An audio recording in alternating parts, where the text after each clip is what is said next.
পড়ছি long walk two freedom, লিখেছে Nelson Mandela. প্রথম পরিচ্ছেদ, একটি গ্রাম্য ছেলেবেলা, পার্ট 3। আমার বয়স তখন মাত্র 9 বছর। একদিন রাতে হইচই শব্দে হঠাৎ ঘুম ভেঙে গেল।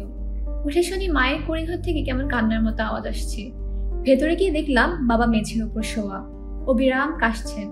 গ্রাম প্রধানের চাকরি চলে যাওয়ার পর অর্থাভাবে বাবা বেশ কিছুদিন তার 4 স্ত্রীকে ভরণ পোষণের খরচ দিতে পারেননি।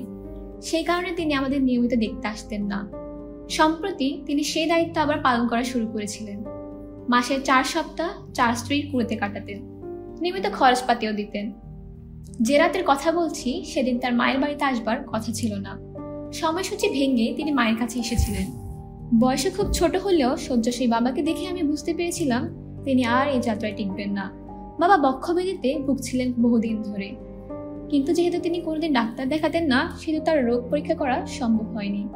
মায়ের ওই কুড়িঘরে অসুস্থ বাবা টানা কয়েকদিন কোনো কথা না বলে ও নড়াচড়া না করে শটান পড়ে রইলেন। একদিন রাতে অবস্থার আরো অবনতি হলো। আমার মা আর বাবার ছোট বউ নোদাইমানি তাকে সেবা যত্ন করছিলেন। শেষ রাতের দিকে বাবা নোদাইমানিকে ডেকে বললেন, তাড়াতাড়ি আমার তামাক সেজে দাও। এই কথা শুনে আমার মা আর নোদাইমানি নিজেদের মধ্যে আলোচনা করে সিদ্ধান্ত নিলেন যে এই অবস্থা তাকে তামাক সেবন করতে দেওয়া ঠিক হবে না। কিন্তু বাবা বারবার তাদের পাইপে তামাক ভরে দেওয়ার জন্য তাগাদা দিচ্ছিলেন। তার পীড়াপিড়িতে নোদাইমানি পাইপে তামাক ধরে তাতে অগ্নিসংযোগ করে বাবার হাতে দিলেন। এতক্ষণ বাবা অবিরাম কেশে যাচ্ছিলেন। পাইপে টান দিতে তিনি কিছুটা শান্ত হলেন, কাশিও বন্ধ হলো।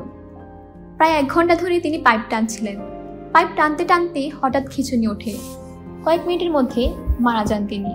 বাবা যখন মারা যান তখনও পাইপের আগুন জ্বলছিল। বাবার মৃত্যুতে আমি খুব শোকাহত হয়েছিলাম বলে মনে পড়ে না। আমার অস্তিত্বের কেন্দ্রবিন্দু ছিলেন আমার মা। পরিচয় দেওয়ার ক্ষেত্রে পিতার পরিচয়কে ব্যবহার করতে হতো, কিন্তু মাই আমার লালন পালনের দায়িত্ব নিয়েছিলেন। বাবাকে কোনদিন খুব কাছে পাইনি বলেই হয়তো তার চলে যাওয়া আমার জন্য গভীর শোকের কারণ হয়নি। তবে তার মৃত্যু যে আমার জীবনে আমল বদলে দিতে যাচ্ছে তা তখন টের পাইনি। সংক্ষিপ্ত শোকবিহ্বল সময় কাটিয়ে ওঠার পর মা আমাকে কাছে ডেকে বললেন, আমাকে কোনো গ্রাম ছাড়তে হবে। কেন গ্রাম ছাড়তে হবে, কোথায় যেতে হবে, আমি সেসব কিছুই তখন মাকে জিজ্ঞেস করিনি। জামা কাপড় আর জিনিসপত্র বলতে যা ছিল সব একটা পুটলিতে বেঁধে এক সকালবেলা আমার মা আমাকে নতুন ঠিকানায় রেখে আসার উদ্দেশ্যে আমাকে সঙ্গে নিয়ে পশ্চিমে রওনা হলেন। বাবাকে হারিয়ে যত না কষ্ট পেয়েছিলাম, আমার এই স্বপ্নের পৃথিবী ছাড়তে হচ্ছিল বলে তার চেয়ে অনেক বেশি কষ্ট পাচ্ছিলাম। বসতে শেখার শুরু থেকেই আমি কুনুতে ছিলাম। আমার সমস্ত ভালোবাসা কুনুর প্রতিটি পাহাড় বৃক্ষের সঙ্গে এক হয়ে গিয়েছিল। এই কারণে এক গ্রাম ছেড়ে অন্যত্র চলে যাওয়া আমার জন্য ছিল মর্মান্তিক, বেদনাদায়ক। পাহাড়ি আড়ালে নিজের গ্রামকে ফেলে আসার আগে দূর থেকে একবার তাকে চোখ ভরে দেখে নিলাম। আমার মনে হচ্ছিল এই গ্রামে আমার সম্ভবত আর কোনোদিনই ফেরা হবে না। আমি দূর থেকে দেখছিলাম ছোট ছোট কুঁড়ে ঘর, লোকজন মাঠে যাচ্ছে। একটি শুভ্র রেখার মতো ছোট খালটি বয়ে চলেছে, যেখানে আমি দিনের পর দিন খেলার সাথীদের সাথে বন্য সাঁতারে কাটিয়ে দিয়েছি। দেখলাম সামনে দিগন্ত জোড়া গম আর জবের ক্ষেত যেন ঘুমিয়ে আছে।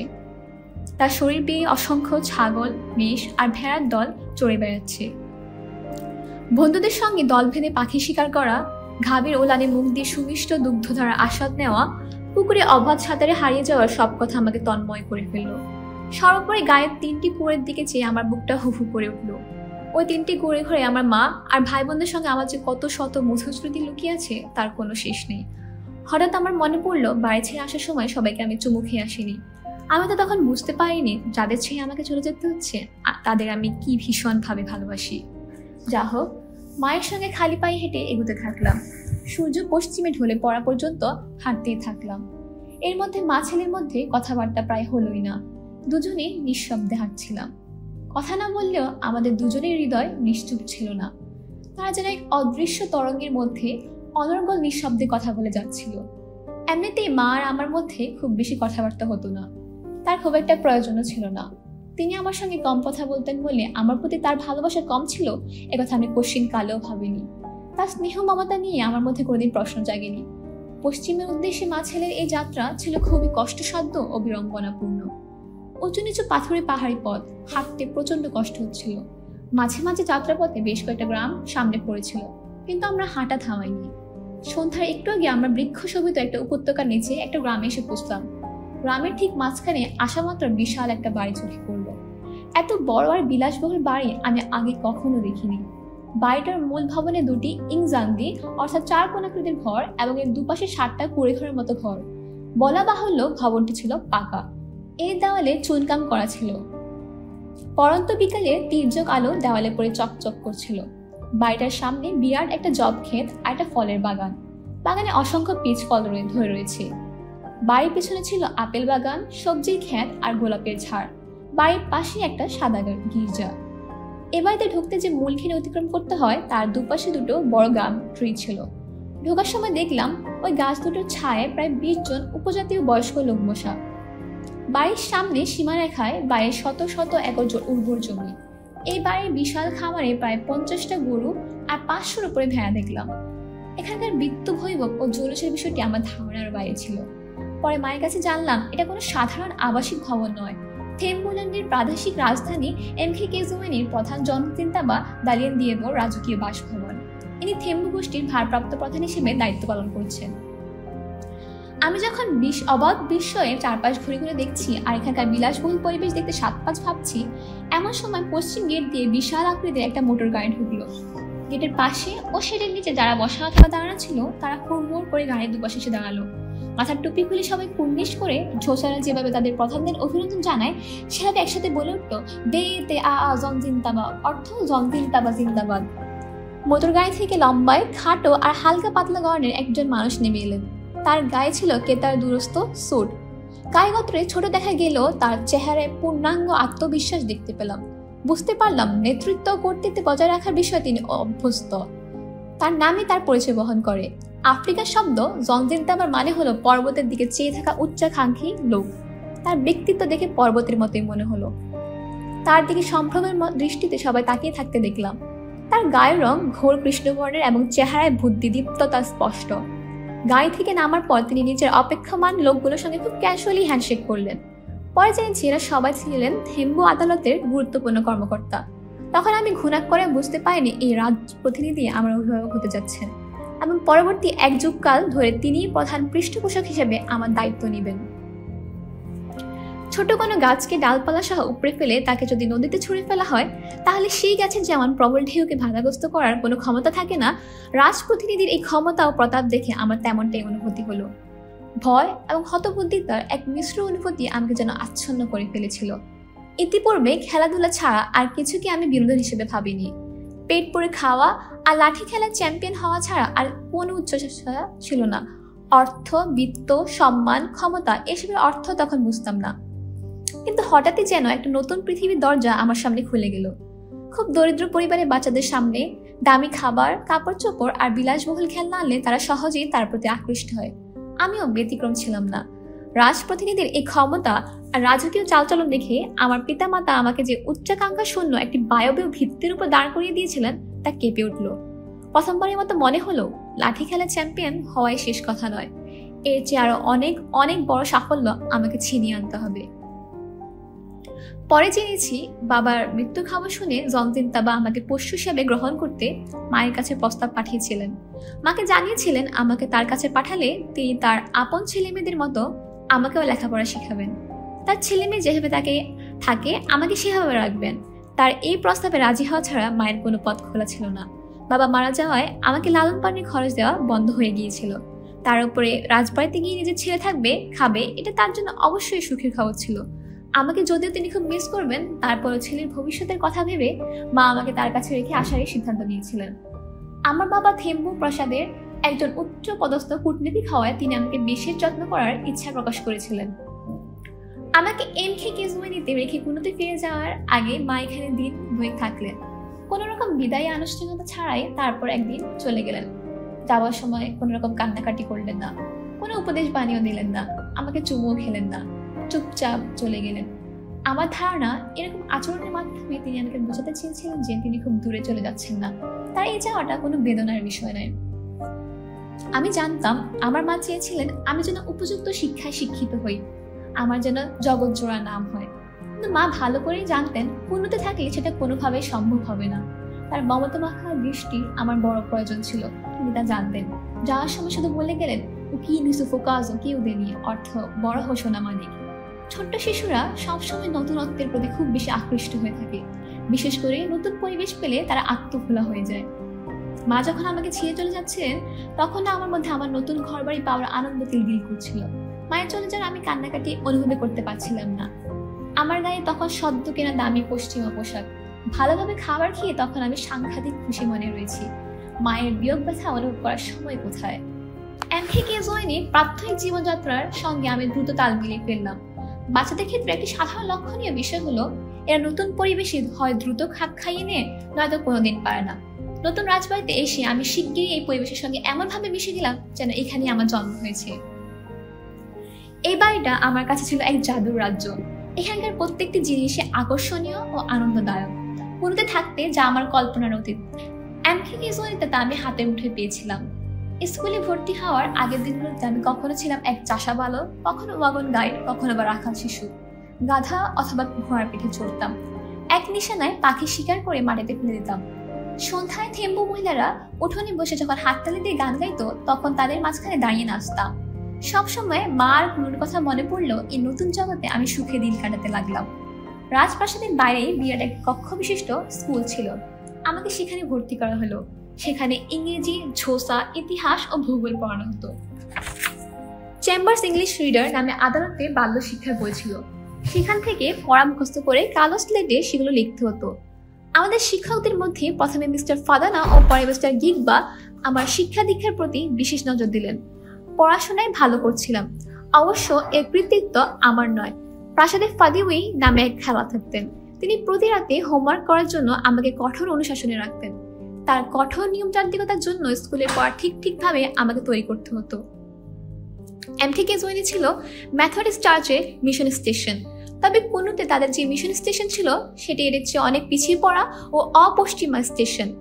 এখানে সবাই আধুনিক জামা কাপড় পরে। পুরুষরা পরে স্যুট আর মেয়েরা লম্বা স্কার্টের সঙ্গে কলারওয়ালা ব্লাউজ। তাদের মাথায় স্কার্ফ আর একটা চাদর কাঁধের দুপাশে ঝুলিয়ে দেওয়া থাকে। পুরো এমকেজওয়াইনের জগৎ আবর্তিত হচ্ছিল রাজ্য প্রধানকে কেন্দ্র করে, আর আমার জগৎ আবর্তিত হচ্ছিল তার ছোট ছেলে মেয়েকে ঘিরে। তার দুটো ছেলে মেয়ে ছিল। ছেলেটার নাম জাস্টিস, সেই ছিল রাজপ্রতিনিধির একমাত্র উত্তরাধিকারী। মেয়েটার নাম ডোমাফু। প্রায় সমাবেশী হয় আমি তাদের সঙ্গে থাকতাম। বাড়িতে ওদের যেভাবে লালন পালন করা হতো আমাকেও ঠিক একইভাবে দেখভাল করা হতো। তারা যা খেত আমাকেও তাই খেতে দেওয়া হতো। তারা যা পড়তো আমাকেও একই পোশাক পরতে দেওয়া হতো। পরে আমাদের সঙ্গে যুক্ত হলো সাবা তার বড় ভাই এনজেকো। এই চারজন মিলে আমরা চার মূর্তি হিসেবে সবার কাছে পরিচিত হলাম। রাজপ্রতিনিধি আর তার স্ত্রী আমাকে তাদের নিজের সন্তানের মতো গ্রহণ করেছিলেন। গভীর স্নেহ থেকেই তারা আমার বিষয়ে উদ্বিগ্ন হতেন, ভালোবাসতেন, আবার শাসনও করতেন। জংজিন দাবা কঠোর প্রকৃতির মানুষ ছিলেন। রুক্ষ আচরণ করলেও আমার প্রতি তার ভালোবাসার বিষয়ে আমার কোনো সন্দেহ ছিল না। তারা আমাকে তাতমু খুলু নামে রাখতেন। তাতমু খুলু মানে হলো বুড়ো দাদু। আমি যখন কথা বলতাম তখনই নাকি আমাকে বড়দের মতো গম্ভীর আর সিরিয়াস মেজাজের মনে হতো। সেই কারণে তারা ওই মজার নাম দিয়েছিলেন। জাস্টিস ছিল আমার চেয়ে 4 বছরের বড়। বাবার পর আমার কাছে সে ছিল নায়ক। সবসময় আমি তাকে অন্যদের চেয়ে উচ্চ মর্যাদার চোখে দেখতাম।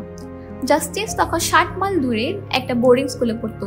ধীরগাঙ্গী, পেশি বলেও হ্যান্ডসাম জাস্টিস পড়াশোনা, খেলাধুলা সবকিছুতে দক্ষ ছিল। খুব ভালো ট্রেকিংও করতে পারত সে। ক্রিকেট, রাগবি, ফুটবল সব খেলায় সে ছিল প্রথম শ্রেণীর। এছাড়া সে ছিল এক ধরনের স্বভাবকবি টাইপের ছেলে। সে যখন কবিতা পড়তো অথবা গান গাইতো তখন সবাই মন্ত্রমুগ্ধ হয়ে শুনতো। সে যখন বলরুমে নাচতো তখন সবাই তার দিকে ঈর্ষার চোখে তাকিয়ে থাকতো। একসঙ্গে এতগুলো গুণ থাকার কারণে স্বাভাবিকভাবে তার অনেক মেয়ে ভক্ত জুটে গিয়েছিল। তার প্রশংসাকারীর পাশাপাশি সমালোচকদের অভাব ছিল না। ঈর্ষা করে অনেকে তাকে মেয়ে পড়াতে ওস্তাদ, বাউন্ডলি ছেলে বলে বলতো। জাস্টিস ও আমি দুজনে খুব ভালো বন্ধু হয়ে গেছিলাম, যদিও আমাদের মধ্যে অনেক চরিত্রগত অমিল ছিল। যেমন ও ছিল বহির্মুখী স্বভাবের আর আমি ছিলাম অন্তর্মুখী প্রকৃতির। সে ছিল হালকা মেজাজের ছেলে, কিন্তু আমি বরাবরই সিরিয়াস টাইপের ছিলাম। সফলতা সহজে তার হাতে এসে ধরা দিত আর আমাকে তার জন্য কঠোর সাধনা করতে হতো। একটা ছেলের মধ্যে যত গুণ থাকা উচিত বলে আমার মনে হতো এবং যেসব প্রতিভার জন্য আমি মনে মনে সাধনা করতাম তার সবটাই জাস্টিসের মধ্যে ছিল। আমাদের এরকম লালন পালন করা হলো। আমাদের দুজনের জীবন গন্তব্য ছিল 2 ধরনের। জাস্টিসের উত্তরাধিকার সূত্রে থেম্বু উপজাতীয় প্রধান হওয়ার কথা। অন্যদিকে রাজপ্রতিনিধি বা আমার পালক পিতা আমাকে যা বানাতে চায় আমাকে তাই হতে হবে। রাজপ্রতিনিধি মানে আমার পালক পিতা বাড়ির বাইরে যাওয়ার আগে এবং তার ফিরে আসার পরে আমাকে প্রতিদিনে তার কিছু কাজ করতে দিতে হতো। আমি তার যেসব কাজ করতাম তার মধ্যে সবচেয়ে পছন্দের কাজ ছিল স্যুট ছেড়ে দেওয়া। এই কাজটা করার সময় রীতিমতো আমার গর্ব হতো। তার প্রায় হাফ ডজন স্যুট ছিল। এগুলো সাবধানে ভাঁজ করতে আমার কমপক্ষে 8 ঘন্টা সময় লেগে যেত। দুটো বিশাল টিনের ছাদওয়ালা ঘর নিয়েছিল রাজপ্রাসাদ। দুটো ঘরে ছিল পশ্চিমা কায়দায় বানানো। তখনকার দিনে খুব কম আফ্রিকানদের বাড়িতে পশ্চিমা কায়দার ঘর ছিল। যার বাড়িতে এই ধরনের ঘর ছিল তাকে অত্যন্ত সম্পদশালী বলে মনে করা হতো। রাজবাড়ির ঘরের মেঝে ছিল কাঠের তৈরি। কাঠের পাটাতনের মেঝের অনেক নিচে ছিল মাটি, অর্থাৎ ভূমি থেকে মেঝে বেশ উঁচুতে ছিল। এর আগে আমি কাঠের মেঝে দেখিনি। মূল প্রাসাদে 6টি বড় বড় কক্ষ ছিল। রাজ্য প্রধান ও রানী দক্ষিণ ঘরে ঘুমাতেন। প্রাসাদের মাঝখানের ঘরটাতে থাকতেন রানীর এক বোন। বাম পাশের ঘরটা এবারের খাদ্য গুদাম হিসেবে ব্যবহৃত হতো। রানীর বোন যে ঘরে থাকতো তার মেঝের নিচে মৌমাছি চাক বেঁধেছিল। আমরা প্রায় তার ঘরে ঢুকে পাটাতনের একটা দুটো কাঠ সন্তর্পণে সরিয়ে চাক থেকে মধু চুরি করে খেতাম। আমি এই বাড়িতে আসার কিছুদিনের মধ্যেই থেম্বু প্রধান ও রানী মাঝের ঘরে চলে এলেন। কাজে সেটা অটোমেটিক ভাবে গ্রেড হাউসে পরিণত হলো। বাকি 3টা ঘরে একটিতে থাকতেন থেম্বু প্রধানের মা, একটিতে অতিথিদের থাকার ব্যবস্থা ছিল, আর সর্বশেষ ঘরে থাকতেন আমি আর জাস্টিস। এমকে কেজুয়ারিতে থাকাকালীন 2টি আদর্শিক অনুশাসন আমার জীবনকে পরিচালনা করেছে। এর একটি হলো গোত্র প্রধানগিরি বা রাজনীতি, আরেকটি হলো গির্জার অনুশাসন। এই 2টি আদর্শ পরস্পর বিরোধী এবং একটির সঙ্গে আরেকটি তেমন একটা মানানসই নয়। অবশ্য সেই বয়সে আমি এসব নিয়ে এত ভাবিনি। আমি কখনোই খ্রিস্টানিটিকে কঠোর ধর্মসে বিশ্বাস হিসেবে গ্রহণ করিনি। এটা আমার কাছে কঠোর অনুসরণযোগ্য কোনো ধর্মপদ্ধতিও ছিল না। কিন্তু এমন অনেক মানুষ আছেন যাদের কাছে খ্রিস্টানিটি এক অবশ্য অনুসরণীয় ধর্মমত। তেমনই একজন হলেন রেভারেন্ড মাতিওলো। তাকে দেখলে আমার মনে হতো তিনি সর্বত্র ঈশ্বরকে দেখতে পেতেন। আমার দত্তক পিতার মতো তিনিও ব্যাপক জনপ্রিয় লোক ছিলেন এবং আধ্যাত্মিক ক্ষেত্রে সাধারণ মানুষের উপর মাতৃবাদের প্রভাব ছিল অনেক গুণ বেশি। সাধারণ জনগণের উপর তার এই অসাধারণ প্রভাব বিস্তারী ক্ষমতা আমার মনোজগতে গভীরভাবে রেখাপাত করেছিল। শ্রদ্ধেয় ধর্মযাজক হিসেবে সবাই মাতৃবাদকে সম্ভ্রমে চোখে দেখত। তার অসাধারণ বাচনভঙ্গিতে সবাই তার প্রতি ঝুঁকে পড়ত। আমি লক্ষ্য করলাম আফ্রিকানদের যাবতীয় সাফল্য চার্চের মিশনারি কাজের ফলাফল হিসেবে বেরিয়ে আসছে। সর্বত্র গির্জার সংস্কারমূলক উদ্যোগের ছাপ রয়েছে। সরকারি কর্মচারী, দোভাষী, পুলিশ সহ আফ্রিকানদের যারা প্রতিনিধিত্ব করে তাদের সবাইকে চার্চ থেকে নানা বিষয়ে প্রশিক্ষণ দেওয়া হচ্ছে। 50-এর কোঠার মানুষ হলেও যথেষ্ট শক্তি সমর্থ ও বলিষ্ঠ দেহের অধিকারী ছিলেন রেভারেন্ড মাতিওলো। তার মিষ্টি অথচ দরাজ কণ্ঠের কারণে তিনি একদিকে যেমন সুন্দর ধর্মসঙ্গীত গাইতে পারতেন, অন্যদিকে ধর্মতত্ত্বের উপর ভালো বক্তৃতাও করতে পারতেন। এমকে কেজুয়ারির সর্বপশ্চিমে অবস্থিত একটা গির্জায় ধর্মকথা শোনাতেন মাতিওলো। তার কথা শোনার জন্য হলরুম কানায় কানায় পূর্ণ হয়ে উঠত। বিশ্বাসীদের গুঞ্জনে হলরুম গমগম করত। মহিলারা পাপন স্খলনের জন্য তার পায়ের নিচে গিয়ে পড়ত। রাজবাড়িতে আসার পর তার সম্পর্কে আমি প্রথম যে গল্পটা শুনেছিলাম সেটা হলো তিনি নাকি একবার শুধুমাত্র বাইবেল আর লণ্ঠনের সাহায্যে এই এলাকা থেকে ভয়ঙ্কর এক ভূতকে তাড়িয়েছিলেন। এই গল্প আমার বিশ্বাসও হয়নি, আবার অবিশ্বাসও হয়নি। মাতিওলো খ্রিস্টানিটি সম্পর্কে যখন বক্তৃতা করতেন তখন শুধু বাইবেল, যিশু আর ঈশ্বরকে মাথায় রাখতেন না। যেহেতু এখানকার মানুষ আফ্রিকান জড়বাদ বা সর্বপ্রাণবাদের বংশ পরম্পরায় বিশ্বাসী ছিল, সেই কারণে তিনি খ্রিস্টানিটির সঙ্গে জড়বাদকে মিলিয়ে বক্তব্য দিতেন। সর্বপ্রাণবাদীদের মতে তিনি বলতেন, ঈশ্বর মহাজ্ঞানী এবং প্রকৃতির সর্বত্র বিরাজমান, তিনি সবার পালনকর্তা, কিন্তু কেউ পাপ করলে তিনি তাকে অবশ্যই শাস্তি দেন। পুরোতে থাকতে আমি মাত্র একবার গির্জায় গিয়েছিলাম। ধর্মান্তরের জন্য আমাকে সেখানে যেতে হয়েছিল। মায়ের কারণে আমাকে সেখানে যেতে হয়েছিল। সে বয়সে ধর্মান্তর তো দূরের কথা, ধর্মের মানে কি তাই তো জানতাম না। কিন্তু এমকে কেজুয়ারিতে আসার পর ধর্মচর্চা আমার জীবনের অংশ হয়ে গিয়েছিল। প্রতি রোববার আমার ধর্মপিতা তার স্ত্রীর সঙ্গে আমাকে গির্জায় যেতে হতো। আমার ধর্মপিতা ধর্মচর্চাকে খুব গুরুত্বের সঙ্গে নিয়েছিলেন। ওই বাড়িতে থাকার সময় আমি মাত্র একবার সাপ্তাহিক প্রার্থনা যাইনি। আমাদের গ্রামের ছেলেদের সঙ্গে পাশের গ্রামের ছেলেদের মারামারি বেঁধে গিয়েছিল। সেদিন ছিল রোববার, সাপ্তাহিক প্রার্থনার দিন। আমি ফাঁকি দিয়ে ওই মারামারিতে অংশ নিয়েছিলাম। অবশ্যই এর জন্য আমাকে প্রচুর গালমন্দ শুনতে হয়েছিল, তবে এরপরে আর চার্চের হাজিরা ফাঁকি দিইনি। মাতিওলোর বিরাট ভাজন হওয়ার মতো এটাই আমার সর্বশেষ কাজ নয়। আরো অনেক দুষ্টুমি করেছি যা বড়দের আহত করবে। একদিন বিকেলে আমি মাতিওলোর ভুট্টা খেতে ঢুকে পড়েছিলাম। ভুট্টা ছিঁড়ে সেখানে আগুন চালিয়ে তা সেদ্ধ করে খেয়েছিলাম। একটা কিশোরী মেয়ে আমাকে চুরি করে পুরোনো ভুট্টা খেতে দেখে মাতিওলোর কাছে গিয়ে বলে দিল। এই খবর আমার ধর্ম মায়ের কাছে পৌঁছতে সময় লাগলো না। বাড়িতে ফেরার পর তিনি কিছু বললেন না। সন্ধ্যার প্রার্থনা শেষ করার পর তিনি আমাকে ডাকলেন, বললেন, ঈশ্বরের এক দরিদ্র সেবকের রুটি রুজিতে হাত দিয়ে তুমি শুধু পাপই করনি, এর মাধ্যমে তুমি রাজবাড়ির মান সম্মানও নষ্ট করেছো। তিনি বললেন, আমার এই পাপ কর্মে খুশি শয়তান নাকি তার ঢলে আমাকে নিয়ে নেবে। তার কথায় আমার ভয় ও লজ্জার এক মিশ্র অনুভূতি হলো। ছোটবেলা থেকে সর্বপ্রাণবাদী দর্শনে বিশ্বাসী ছিলাম। সেদিন নিজেকে পাপী মনে হয় ভয় পেলাম। অন্যদিকে এই কাজের মাধ্যমে আশ্রয়দাতাদের ছোট করা হয়েছে ভেবে ভীষণ লজ্জা পেলাম। শ্বেতাঙ্গ ও কৃষ্ণাঙ্গ উভয় শ্রেণীর কাছ থেকে আমার রাজ্য প্রধান ধর্মপিতাকে শ্রদ্ধা পেতে দেখে এবং তার নেতৃত্বের ক্ষমতা উপলব্ধি করতে আমার মনে হলো নেতৃত্বকে ঘিরে মানব জীবন আবর্তিত হয়। এমভেকে জৈনীতে আমাদের প্রতিদিনকার জীবন দল প্রধান, গোত্র প্রধান অথবা রাজ্য প্রধানকে ঘিরে চলছে। যে শীর্ষ নেতৃত্বে রয়েছে সে সামাজিক প্রভাব ও সম্মান অর্জন করতে পারছে। পরবর্তীকালে আমার জাতীয় নেতৃত্বে আসার পিছনে এই পরিবারের সীমাহীন প্রেরণা রয়েছে। রাজ্য প্রধানের ক্ষমতা ও প্রভাব খুব কাছ থেকে দেখার পর এই বিষয়ে আমি প্রচন্ড আগ্রহ তৈরি হয়। রাজবাড়িতে উপজাতীয় নেতাদের বৈঠক বসত। আমি প্রত্যেক বৈঠকে হাজির থাকতাম। ধরাবাঁধা নির্দিষ্ট সময়ে ওই বৈঠকগুলো অনুষ্ঠিত হতো, ব্যাপারটা কিন্তু সেরকম নয়। জরুরি প্রয়োজন অথবা কোনো সংকট দেখা দিলে স্থানীয় নেতারা সেখানে জড়ো হয়ে আলোচনা করতেন। প্রাকৃতিক দুর্যোগ, মরুনিধন, ম্যাজিস্ট্রেট নির্দেশিত নীতিমালা অথবা সরকার ঘোষিত নতুন আইন পর্যালোচনার মতো জাতীয় ইস্যুতে তারা বৈঠক করতেন। বেশিরভাগ মিটিংয়ে হাজির থাকার ব্যাপারে বিধিনিষেধ ছিল না, সবাই উপস্থিত থাকতে পারত। এখানে অনেক গুরুত্বপূর্ণ লোক আসতো, কেউ আসতো পায়ে হেঁটে, কেউ বা ঘোড়া কাঁধার পিঠে চড়ে। এসব বৈঠকে রাজ্য প্রধানের চারপাশে থাকতেন তার এমা ফাঁকাতেরা। এরা হলেন তার প্রধান মন্ত্রণাদাতা গোষ্ঠী। তারা তার পার্লামেন্ট ও জুডিশিয়ারি হিসেবে কাজ করতেন। বর্ষীয় এসব লোক উপজাতীয়দের ইতিহাস ও সংস্কৃতি সম্পর্কে ব্যাপক জ্ঞান রাখতেন এবং মিটিংয়ে তাদের মতামতকে সাংঘাতিক গুরুত্ব দেওয়া হতো। মিটিংয়ের আগে রাজ্য প্রধান বিভিন্ন গোত্র প্রধানের কাছে চিঠি পাঠিয়ে দিতেন। তারা অন্যান্য প্রতিনিধিদের জানাতেন। নির্ধারিত সময়ে থিমুলেনের সব জায়গা থেকে লোকজন এসে যেত। গমগম করে উঠত সমস্ত বাড়িটা। অবশ্য অতিথিদের ইচ্ছেমতো বাড়িতে ঢুকে পড়ার রেওয়াজ ছিল না। তারা সবাই প্রথমে রাজবাড়ির বাইরে জড়ো হতো। রাজ্য প্রধান এসে সদর দরজা খোলার নির্দেশ দিতেন। দরজা খুলে দিলে তিনি তাদের তলব করার কারণ বলতেন এবং ভেতরে আসার অনুমতি দিতেন। মিটিং শুরু হওয়ার আগ পর্যন্ত তিনি আর কথা বলতেন না। মিটিংয়ে যে কেউ মতামত প্রকাশ করতে পারত।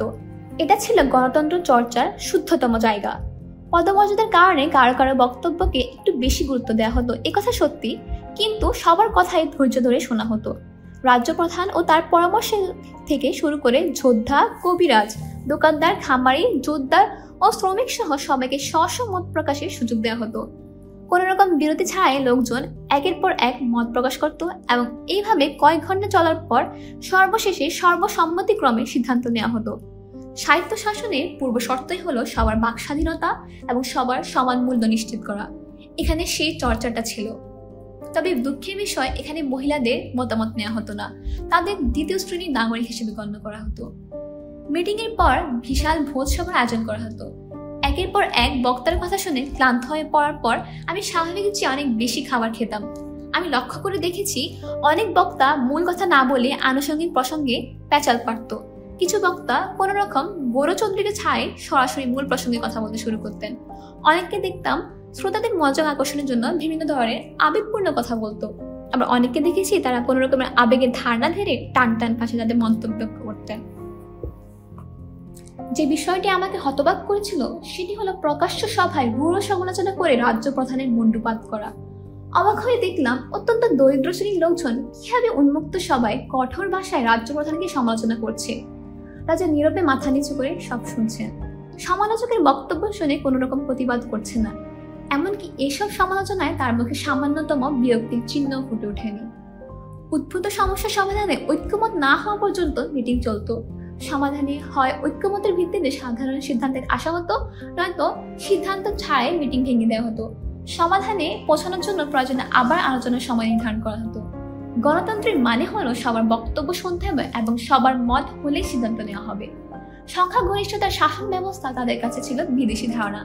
তারা বিশ্বাস করতেন সংখ্যাগরিষ্ঠরা সংখ্যালঘুদের ধ্বংস করে ফেলবে। এটা কোনো গণতান্ত্রিক নীতি হতে পারে না। দিন শেষে মিটিং শেষ হওয়ার পূর্ব মুহূর্তে রাজ্য প্রধান বক্তব্য রাখতেন। এর আগে তিনি একটি কথাও বলতেন না। সারাদিন ধরে যেসব বক্তব্য উপস্থাপিত হয়েছে তার একটা উপসংহার টানা এবং পক্ষ বিপক্ষে যুক্তিকে একটা ঐক্যমতের জায়গায় নিয়ে আসাই ছিল তার কাজ। তবে লোকজন দ্বিমত পোষণ করতে পারে এমন কোনো সিদ্ধান্তমূলক প্রস্তাব তিনি কখনো চাপিয়ে দিতেন না। যদি কোনো সিদ্ধান্ত না হয় তাহলে আবার মিটিং বসার সিদ্ধান্ত হতো। ঐক্যমতে পৌঁছানো গেলে একজন কবি অথবা সঙ্গীতজ্ঞ কবিতা অথবা গানের মাধ্যমে অনুষ্ঠানের সমাপ্তি ঘোষণা করতেন। সেসব কবিতা বা গানে প্রাচীন রাজাদের প্রশংসা করা হতো, বর্তমান রাজার জন্য আশীর্বাদ বর্ষণ করা হতো।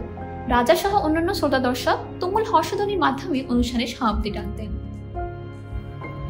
পরবর্তী জীবনে নেতা হিসেবে যখনই আমি কোনো সিদ্ধান্ত নিতে গেছি, তখনই আমার পালক পিতা অর্থাৎ রাজ্য প্রধানকে আমরা অনুসরণ করেছি। তার মতো আমিও কোনো সিদ্ধান্তমূলক প্রস্তাব দেওয়ার আগে প্রত্যেক সহগামীর বক্তব্য মন দিয়ে শুনেছি। তাদের কথা শোনার পর সিদ্ধান্তমূলক প্রস্তাব দিয়েছি। প্রস্তাবে সবাই রাজি হলে তখনই সেটা সিদ্ধান্ত হিসেবে চূড়ান্ত ঘোষণা দিয়েছি। রাজ্য প্রধানের একটি কথা আমি সবসময় মনে রেখেছি। তিনি বলতেন, একজন নেতা হলেন রাখাল বালকের মতো। রাখাল ভেড়ার পাল ছেড়ে দিয়ে পেছন থেকে তাদের অজান্তেই নির্দেশ দেয়। প্রথম দিককার ভেড়াগুলো কে সঠিক পথ হাঁটিয়ে দিতে পারলে আর অসুবিধা হয় না। পেছনের ভেড়াগুলো তাদের অনুসরণ করে ঠিক পথে এগোতে থাকে। পেছন থেকে রাখাল পালক যে তাদের নিয়ন্ত্রণ করছে তা তারা বুঝতেও পারে না। ঠিক একইভাবে নেতা অনুসারী অথবা অধস্তনদের পরিচালনা করেন। এমকে কিজমনিতে আসার পরে আফ্রিকার ইতিহাস সম্পর্কে আমার আগ্রহ বাড়তে শুরু করে। এখানে আসার আগে আমি শুধু ঝোসা নায়কদের গল্প শুনেছিলাম, কিন্তু এই রাজবাড়িতে আসার পর শেখুকুনে, বেবাদির রাজা, বাসতর রাজা, মোশৈশৈ ডিনজানে, জুলুরাজ, বামবাথা, হিনৎসা, মাকানা, মনসিওয়া ও কেগামার মতো আফ্রিকান নেতাদের সম্পর্কে জানতে পারলাম। যেসব গোত্রপ্রধান বিভিন্ন নালিশ মীমাংসার জন্য এসব বাড়িতে আসতো, তাদের কাছ থেকে এসব গল্প শুনেছি। এরা কেউই প্রাতিষ্ঠানিকভাবে আইনের উপর পড়াশোনা করেননি, কিন্তু তারা দীর্ঘদিন ধরে বিভিন্ন মামলা পরিচালনা করতেন। কোনো দিন বিচারের শুনানি আগেভাগে শেষ হয়ে যেত এবং তখন তারা এই বাড়িতে অবস্থান করতেন। রাতে তারা গল্প শুরু করতেন। আমি চুপচাপ তাদের পাশে বসে মহান নেতাদের বীরত্ব গাথা শুনতাম। তাদের মাঝে মাঝে এমন সব উচ্চমার্গীয় ভাষা শৈলী ব্যবহার করে শিক্ষামূলক গল্প বলতেন যার অর্থ বুঝতে পারতাম না। টেনে টেনে লম্বা উচ্চারণে একেবারে স্লো মোশনে নাটকীয় ভঙ্গিতে তারা কথা বলতেন। আমি তন্ময় হয়ে শুনতাম। প্রথম দিকে আসলে তারা আমাকে বসতে দিতে চাইতো না, বলতো আমার নাকি ওদের গল্প শোনার মতো বয়স হয়নি। কিন্তু আমার নাছড়া আবদার শুনে পরে তারা শর্ত সাপেক্ষে আসরে বসার অনুমতি দিল। শর্ত হচ্ছে, আসরে কারো তামাক ধরাবার জন্য আগুন অথবা পিপাসা মেটানোর জন্য পানির দরকার হলে তা এনে দিতে হবে। চায়ের সময় হলে রান্নাঘরে গিয়ে মহিলাদের কাছে চায়ের কথা বলে আসতে হবে। আমি শর্তে রাজি হলাম। প্রথম কয়েক মাস তারা আমাকে এত বেশি খাটিয়েছিল যে অনেকগুলো গল্পের আঘামাতা ধরতে পারিনি। ধীরে ধীরে তাদের সঙ্গে একটানা বসে আফ্রিকান বীরদের কেচ্ছা শোনার অনুমতি দিল। তাদের কেচ্ছার মধ্য দিয়ে আবিষ্কার করলাম, আফ্রিকায় এমন অনেক বীর পুরুষের জন্ম হয়েছে যারা দেশপ্রেমের কারণে আগ্রাসী পশ্চিমাদের বিরুদ্ধে লড়াই করেছেন। আফ্রিকান এসব বীর সেনাদের গল্প আমার শিশু মনে সর্বপ্রথম বিদ্রোহের আগুন জ্বালিয়ে দিয়েছিল। যেসব বর্ষিয়ান নেতা পূর্বপুরুষের এসব বীরত্ব কথা শোনাতেন, তাদের মধ্যে সবচেয়ে প্রাচীন ছিলেন যিনি, তার নাম জোয়েলি বোহানজিলে জোই। রাজা অ্যানজু বেন কুকার গ্রেট হাউস পক্ষের ছেলে ছিলেন তিনি। সবাই তাকে চিফ জোই বলে ডাকত। ভদ্রলোক এত বয়সী ছিলেন যে তার কাঁধের চামড়া কাপড়ের মতো ঝুলে পড়েছিল। খুব ধীরে ধীরে তিনি তার গল্পে ঝাঁপি খুলতেন, আস্তে আস্তে কাহিনী বলতেন। খানিকক্ষণ বলার পর জোরে জোরে কাশতেন। কাশি বন্ধ হলে মিনিটখানিক চোখ বন্ধ করে রাখতেন, তারপর আবার শুরু করতেন। থেম্বু সমাজের আসল ইতিহাসের একটা বিশাল অংশ জোয়ের দখলে ছিল। প্রাচীন এই লোকটা থেম্বু সমাজের বহু উত্থান পতন দেখেছিলেন। রাজা অ্যানজানজেলি জোয়ের বাহিনীর বীর সেনানীদের বীরত্ব বর্ণনার সময় চিফ জোই কেমন উজ্জ্বল হয়ে উঠতেন। পশ্চিমাদের হাতে তার বাহিনীর লোকজনের পরাজয় ও মৃত্যুর বর্ণনা দেওয়ার সময় তিনি কেমন ধূসর বর্ণের হয়ে যেতেন। অ্যানজানজেলি জোয়ের বীরত্ব, মানবতাবোধ ও শৌর্যের বর্ণনায় তাকে সবচেয়ে বেশি উদ্দীপ্ত মনে হতো। চিফ জোই যেসব নায়কের গল্প বলতেন তারা সবাই যে থেম্বুল্যান্ডে ছিলেন তা নয়। তার মুখে প্রথম যেদিন আমি অঝোসা যোদ্ধাদের গল্প শুনেছিলাম, সেদিন অবাক হয়ে ভাবছিলাম তিনি কেন বাইরের যোদ্ধাদের প্রশংসা করছেন। আমার তখন এমন বয়স যে স্থানীয় বীরদের ছাড়া কারো বীরত্বের ব্যাপারে আমার কোনো আগ্রহ নেই। কিন্তু তার গল্পের মধ্য দিয়ে বুঝতে পেরেছি থেম্বুল্যান্ডের বাইরে যারা সেই আফ্রিকানরাও আমাদের উপজাতীয় ভাই, তারাও আমাদের ইতিহাসের অংশ। কথা বলার সময় চিফ জোইকে শ্বেতাঙ্গদের প্রতি তীব্র ঘৃণা প্রকাশ করতে দেখেছি। তার ধারণা ছিল শ্বেতাঙ্গরা ঝোসা উপজাতীয় গোষ্ঠীকে তছনছ করে দিয়েছে, ভাইয়ের সঙ্গে ভাইয়ের বিবাদ বাঁধিয়েছে। শ্বেতাঙ্গরা থেম্বুবাসীকে বলতো তাদের সত্যিকারের নেতা হলেন এক শ্বেতাঙ্গ রানী। সমুদ্রের ওপারে সুদূর ইংল্যান্ডে থাকেন তিনি। কৃষ্ণাঙ্গরা সবাই তার প্রজা। জয়ী বলতেন এই শ্বেতাঙ্গ রানী আফ্রিকানদের জন্য দুঃখ দুর্দশা ছাড়া আর কিছুই উপহার দেয়নি। সে যদি আফ্রিকানদের প্রধান হয় তাহলে নিঃসন্দেহে সে একজন জালিম প্রধান, উৎপীড়ন জারি প্রশাসক। চিফ জোয়ের গল্প এবং ব্রিটিশদের সম্পর্কে তার ঘৃণাব্যঞ্জক মন্তব্য শুনে আমার সাংঘাতিক রাগ হতো এবং নিজেকে প্রতারিত মনে হতো। আমার মনে হতো তারা যেন আমার সব অধিকার হরণ করে নিয়ে গেছে। চিফ জয় বলতেন, সাগর পাড়ি দিয়ে আগুন উগড়ানো অস্ত্র হাতে আবেলুঙ্গুরা অর্থাৎ শ্বেতাঙ্গরা না আসা পর্যন্ত আফ্রিকানরা ভাইয়ে ভাইয়ে মিলেমিশে ছিল। একসময় থেম্বু, পণ্য, ঝোসা এবং জুলুরা এক পিতার সন্তানের মতো থাকতো। সাদারা এসে বিভিন্ন গোত্রের আবান্ত অর্থাৎ বিনয় ও নমনীয়তা নষ্ট করে দিয়েছে। জমির উপর সাদাদের লোভ ছিল সীমাহীন। পানির দখল ছেড়ে দেওয়ার বিনিময়ে তারা কালোদের কাছ থেকে তাদের জমি কেড়ে নিত। জয়ী বলতেন, অন্যান্য জিনিসপত্রের মতো জমির কোনো একক মালিকানা আগে ছিল না, যারা যেখানে খুশি ফসল ফলাতো। কিন্তু সাদারে এসে একজন লোক যেভাবে অন্যজনের ঘোড়া ছিনতাই করে নেয়, সেভাবে কালোদের জমি ছিনতাই করে নিল। চিফ জয়ের কথা শোনার আগ পর্যন্ত আমি জানতাম না আমাদের স্কুলে ব্রিটিশ স্ট্যান্ডার্ডের যে পাঠ্য বই তাতে আফ্রিকার আসল ও আদি ইতিহাস নেই। ওই পাঠ্য বইতে পড়েছি 1632 সালে গুড হোপের কেপ এলাকায় জোভেন ব্রাইবিক ল্যান্ড করার পর দক্ষিণ আফ্রিকায় সভ্যতার শুরু হয়। চিফ জয়ের কাছে জানতে পারি উত্তর আফ্রিকার বহু আগে আমাদের দক্ষিণ আফ্রিকায় আদিবাসীদের বসবাস শুরু হয়েছিল। অবশ্য পরে আমি নিজে আবিষ্কার করেছি আফ্রিকার ইতিহাস, বিশেষ করে 1652 সালের পরে বিভিন্ন ঘটনা প্রসঙ্গে জয়ী যেসব তথ্য দিয়েছেন তা সর্বৈ সঠিক নয়। এমকে কেজওয়ানিতে এসে আমি প্রথম দিকে সেটা ভরকে গিয়েছিলাম। গ্রাম থেকে হঠাৎ কোনো বড় শহরে আসলে যেরকম দশা হয়, আমার অবস্থা অনেকটা সেরকম হয়েছিল। কোনো চেয়ে এমকে কেজওয়ানি সব দিক থেকে উন্নত ছিল। এখানকার লোকজন কুনুর অধিবাসীদের গরিব, পশ্চাৎপদ আর ছোটজাত বলে অবজ্ঞা করত। কোনোতে আমার বেড়াতে যাওয়ায় রাজ্য প্রধান পছন্দ করতেন না। তার ধারণা ছিল সেখানে গেলে আমার পুরো অশিক্ষিত বন্ধুদের সাহচর্যে আমি গোল্লা যেতে পারি। সম্ভবত এই ব্যাপারে তিনি আমার মাকে একান্তে সতর্ক করে দিয়েছিলেন। কোনোতে বেড়াতে গেলে আমাকে আমার মা সম্ভবত এই কারণে সবার সঙ্গে মিশতে দিতেন না। আমি কার সাথে মিশি, কার সঙ্গে খেলাধুলা করে তার খোঁজ খবর রাখতেন। আমাকে যাতে মায়ের সঙ্গে দেখা করার জন্য বারবার কুনুতে আসতে না হয়, সেজন্য বহুবার রাজ্য প্রধান আমার মা আর ভাই বোনকে এমকে কেজওয়ানিতে নিয়ে যেতে চেয়েছিলেন। মা রাজি হননি। যখন আমি এমকে কেজওয়ানি প্রাসাদে এলাম, তখন আমার কিছু সহপাঠী আমাকে এই রাজকীয় পরিবেশের সাথে বেমানান, অর্থব, গৃহভূত ও বর্বর চাষা বলে মনে করত। তরুণ বয়সের প্রতি সম্মান রেখে আমি যথাসম্ভব কেতাদুরস্ত ও স্মার্ট থাকার চেষ্টা করতাম। চার্চে একদিন প্রার্থনার জন্য গিয়ে খুব সুন্দর একটা মেয়ের উপর আমার চোখ আটকে গেল। জানলাম সে হলো রেভারেন্ড মাতিওয়ালার ছোট মেয়ে উইনি। আমি তাকে বেড়াতে যাওয়ার প্রস্তাব দিলাম। উইনিও প্রায় সঙ্গে সঙ্গে আমার প্রস্তাব গ্রহণ করলো। আমার প্রতি উইনির আগ্রহ থাকলেও তার বড় বোন নোমাম্পন্ড আমাকে ফালতু টাইপের গিয়েও চাষা বলে ধরে নিয়েছিল। সে উইনিকে আমার সম্পর্কে বলল, যেহেতু আমি একটা চালচুলোহীন গেও ছেলে, সেহেতু মাতিওয়ালার মেয়ে হয়ে আমার সঙ্গে তার মেলামেশাটা ভালো দেখায় না। আমি কতটা অসভ্য ও গেও প্রকৃতির ছেলে তা বোনকে চোখে আঙুল দিয়ে দেখিয়ে দেওয়ার জন্য নোমাম্পন্ড একদিন আমাকে তাদের সঙ্গে লাঞ্চ করার জন্য আমন্ত্রণ জানালো। বাড়িতে আমি হাত দিয়ে খাবার খেতাম। সচরাচর ছুরি অথবা কাঁটা চামচ ব্যবহার করতাম না। লাঞ্চ টেবিলে বসার পর নোমাম্পন্ড আমার প্লেটে একটা আধসেদ্ধ মুরগির পাতনা দিল, সঙ্গে একটা ছুরি আর একটা কাঁটা চামচ দিল। আমি বারবার চেষ্টা করেও ছুরি চামচ দিয়ে ওই পাতনা থেকে মাংস আলাদা করতে পারছিলাম না। অন্যদের দিকে তাকিয়ে দেখলাম সবাই সহজ ভঙ্গিতে কাঁটা চামচ ব্যবহার করে খাচ্ছে। আমি বেশ কয়েকবার কাঁটা চামচ দিয়ে নাড়াচাড়া করেও কিছু করতে পারছি না দেখে নোমাম্পন্ড উইনিকে আর চোখে ইশারা করতে লাগলো। কিন্তু সে ইশারায় বলতে চাইলো, কি বলেছিলাম না? আমি তার ভ্রুকুটিকে পরোয়া না করে চামচ ছুরি ফেলে খালি হাতে সে আধসেদ্ধ মুরগির পাখনা খাওয়া শুরু করলাম। তবে অপ্রস্তুত বোধ করায় সেদিন সামান্য কিছু খেয়েই টেবিল ছেড়ে উঠলাম। বড় বোন বীর দর্পে ছোট বোনকে বলল, এরপরও যদি এই গেও হাদার প্রেমে নিজেকে জড়াও, তাহলে তোমার সারাটা জীবন মাটি হয়ে যাবে বলে রাখছি।